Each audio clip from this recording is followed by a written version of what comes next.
Hola, ¿qué tal? Bienvenidas y bienvenidos a una entrega más de los tutoriales sobre análisis financiero. En esta entrega lo que vamos a hacer es calcular precisamente razones financieras para los estados financieros con los que hemos estado trabajando y vamos a hacerlo para cada uno de los 5 años. Básicamente lo que voy a hacer es calcular la razón del primer año para cada una de las distintas categorías y después simplemente copiar la fórmula hacia la derecha para poderlo tener en los 5 años que tenemos de análisis. Comenzamos con las razones de liquidez. La primera de ellas, que es la razón circulante o razón de liquidez. Aquí le voy a poner circulante también para que la tengamos bien identificada. Y recuerden, este es igual a los activos circulantes, que están aquí abajo en el balance general, entre pasivos y pasivos de corto plazo. Aquí está. Continuamos con la prueba del ácido o prueba rápida. Y esto es igual a los activos circulantes menos los inventarios entre los pasivos circulantes. Seguimos después con las razones de eficiencia o de actividad. Comenzamos con la rotación de inventarios, que es igual al costo de ventas entre el saldo promedio de inventarios. Esto es igual entonces al costo de ventas. Esta es una cuenta del estado de resultados entre el saldo de inventarios. Y esto nos da una rotación que es en veces por año. Para sacarla en días, lo que vamos a hacer es dividir el número de días entre la rotación. Vamos a considerar un estándar de 360 días. Y esta rotación ahora sí la convertimos a días. Vamos a hacer lo mismo ahora. Las cuentas por cobrar serían las ventas a crédito. Si no tenemos el desglose de ventas a crédito, pues utilizamos las ventas totales entre el saldo de las cuentas por cobrar. Y para transformarlo a días hacemos exactamente lo mismo que para la rotación de inventarios. Dividimos 360 días entre la rotación y nos da el periodo promedio de cobro.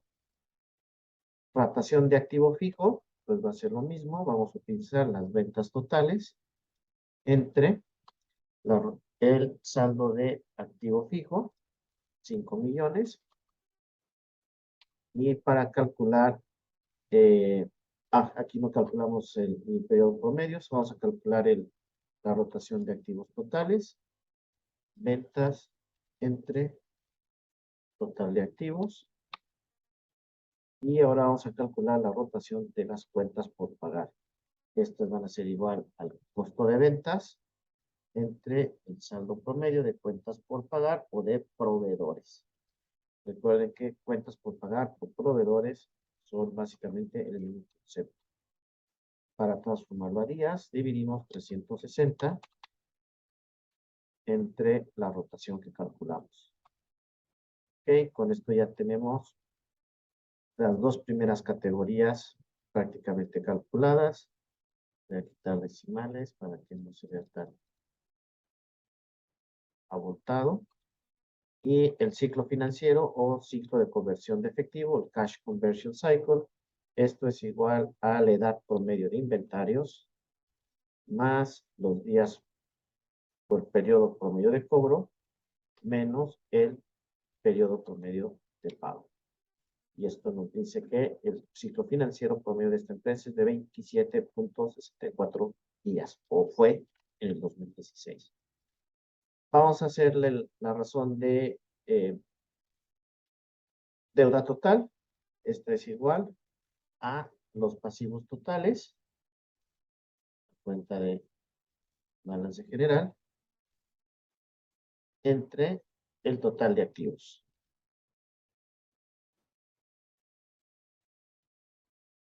La razón deuda a largo plazo es igual al pasivo de largo plazo, 3.900.000 entre el total de activos.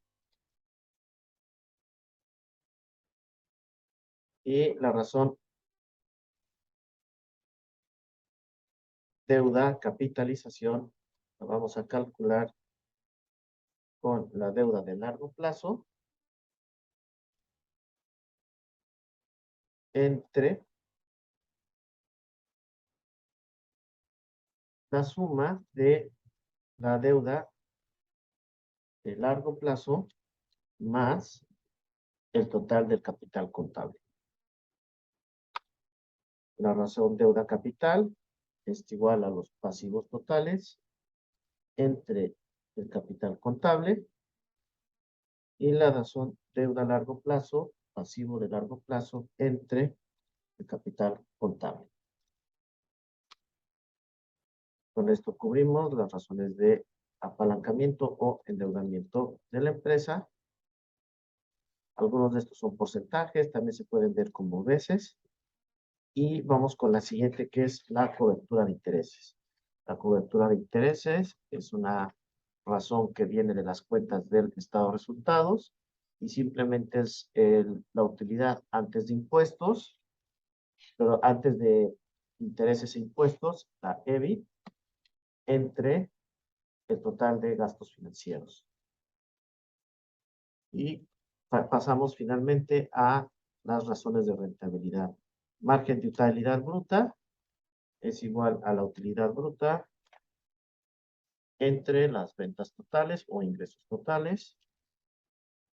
El margen de utilidad de operación, la utilidad de operación entre las ventas, margen de utilidad neta, utilidad después de impuestos, entre las ventas y el retorno sobre la inversión o retorno sobre activos, la utilidad neta entre los activos totales y el rendimiento sobre el capital, la utilidad neta entre el capital contable. Estas últimas razones las vamos a expresar en porcentajes.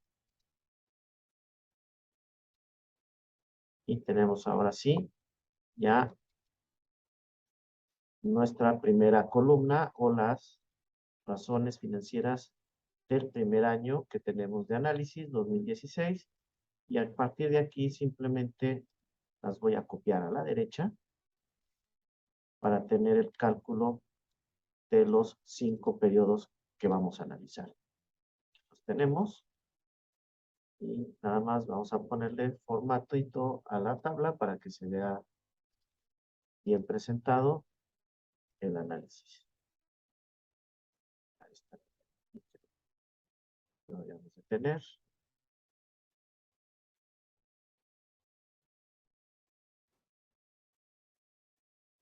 Y cerramos este de aquí.